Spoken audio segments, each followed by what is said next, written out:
Borong NPM 231434100. Saya Laila Hermisa Siregar NPM 231434008. Yuk simak video berikut ini. Ada beberapa masalah yang kami temukan dalam jurnal tersebut. Yang pertama, rendahnya motivasi dan minat siswa. Yang kedua, rendahnya pemahaman isi cerita pendek. Dan yang ketiga, metode pembelajaran yang kurang efektif. Nah, ada beberapa solusi yang akan kami berikan. Yang pertama, penerapan metode CIRC. Yang kedua, strategi pengelolaan kelas yang lebih efektif. Yang ketiga, memberikan kesempatan umpan balik. Dan yang keempat, penguatan konsep sebelum tugas.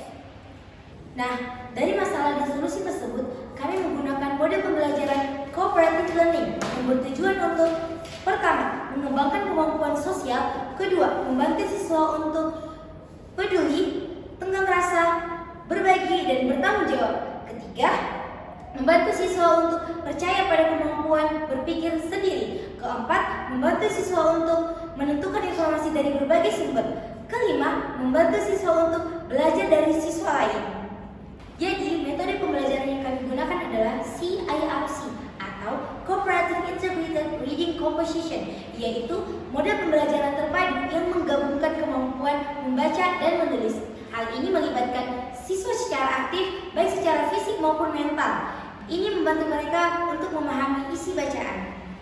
Baik teman-teman, ada pun capaian pembelajaran dari modul kami. Yang pertama, membaca dan memahami teks, yang dimana siswa mampu membaca, memahami, dan menganalisis isi berbagai jenis teks, termasuk teks cerita pendek. Yang kedua, berpikir kritis dan kreatif melalui teks, yang dimana siswa mampu mengekspresikan ide atau gagasan berdasarkan hasil membaca teks secara lisan maupun tulisan. Yang ketiga, ada berkomunikasi secara efektif, yang dimana siswa mampu bekerja sama dalam kelompok untuk memahami isi cerita dan menyampaikan hasil analisis mereka.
teman-teman berarti tahu jawabannya. Ini dari sastra PD yang bersifat fiktif dan menyisakan suatu permasalahan.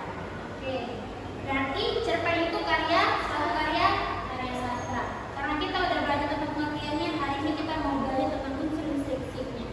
Oke teman-teman, nanti udah lihat di papan tulis, ibu tulis di papan tulis. Jangan ada yang main, jangan ada ganggu kawannya, maling-maling setir kawannya. Paham?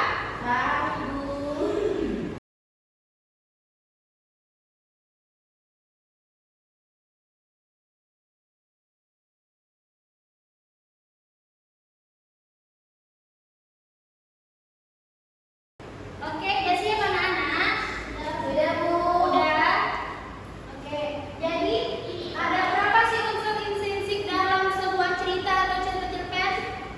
6 itu 1, 2, 3, 4, 5, 6, Bu. Ada 6. Coba baca apa aja unsur intrinsiknya. Ada apa aja? 1. Tema. 2. Alur atau plot. 3. Tokoh. 4. Penokohan. 5. amanat. 6. Sudut pandang. Oke, dari yang ibu tulis teman-teman bisa Pak. Udah paham atau belum? Belum. Oke, ibu jelasin sebentar. Tema itu ide cerita yang mendasari jalannya cerita. Jadi dalam sebuah cerpen tersebut, ide ceritanya itu apa? Yang kedua, alur atau plot. Nah, ini urutan peristiwa atau jalan cerita dalam sebuah cerita atau cerpen. Yang ketiga itu ada tokoh, yaitu pemeran dalam ceritanya. Orang-orang itu siapa-siapa aja, misalnya ada Jono dan Joni, misalnya gitu. Terus yang keempat ada penokohan. Nah, biasanya itu tuh watak dari si tokoh. Yang kelima ada amanat, yaitu pesan yang dapat kita ambil dari suatu cerita pendek. Terus yang terakhir ada sudut pandangnya. Inilah cara pandang penulis menceritakan isi atau kejadian dalam sebuah cerita cerpen. Oke teman-teman, dari yang ibu jelaskan udah paham belum? Paham, Bu. Nah, ibu punya 4 cerpen yang akan ibu bagikan kepada masing-masing kelompok. Dan setiap kelompok nanti kalian harus berdiskusi mencari mana bagian unsur-unsur intrinsik. Yang pertama itu ada tema, alur atau plot, tokoh, penokohan, amanat, dan sudut pandangnya. Jadi nanti cerpen tersebut kalian harus berdiskusi. Kak, ibu nggak mau ya kerjanya sendiri-sendiri. Jadi ibu maunya berkelompok itu sama-sama saling bekerja sama untuk mencari mana unsur intrinsik dalam cerpen. Oke, ini ibu bakal bagiin kepada kalian. Sebelum dibuat, sebelum dicari, kalian harus baca-baca dulu cerpennya. Baik, Bu. Ya, kerjasama sama kelompoknya masing-masing. Jangan mau menang sendiri. Oke, Bu. Ini untuk teman-teman bersih kamar mandi ya. Nah, karena mata pelajaran bahasa Indonesia kali ini udah habis, jadi tugas yang ibu kasih sama teman-teman nanti boleh dikerjakan di rumah. Tapi ibu masih mau tetap kerjasamanya, nggak mau sendiri-sendiri. Bisa? Bisa, Bu. Oke. Kerjakan di rumah. Minggu depan kita masuk langsung presentasi dari kelompok 1. Baik, Bu. Bisa teman-teman? Oke, dari pembelajaran hari ini, ibu mau menyimpulkan bahwa cerpen itu memiliki unsur intrinsik. Yang pertama tadi ada apa? Ada tema, alur atau plot, ada tokoh, ada penokohan, apa lagi? Ada apa lagi? Amanat, satu lagi. Sudut pandang. Nah, nanti minggu depan 6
Oke, Bu. Kita bukunya biar nggak lupa. Nanti kalian lupa. Siap, Bu. Oke, sekarang kita mau berdoa. Sebelum berdoa, Ibu mau kita semua duduk dulu yang tenang dan menyerati. Dah? Dah, Bu. Di sana Ibu lihat Jono belum menyerati. Udah, Bu. Dah? Oke, sekarang tampung tangannya. Kita berdoa. Apa doa sebelum pulang? Ayo baca. Pimpin Kak Gledi. Bismillahirrahmanirrahim. Wal 'asr. Innal insana lafi khusr. Illal ladzina amanu wa 'amilus sholihati wa tawassaw bil haqq wa tawassaw bis sabr. Shadaqallahul azim. Oke, Ibu tutup pelajaran hari ini. Kalau Ibu ada salah, Ibu minta maaf sama teman-teman ya. Ya, Bu. Jadi maafin. Maafin dong, Bu. Terima kasih teman-teman. Ibu tutup. Assalamualaikum warahmatullahi wabarakatuh. Waalaikumsalam warahmatullahi wabarakatuh. Dadah.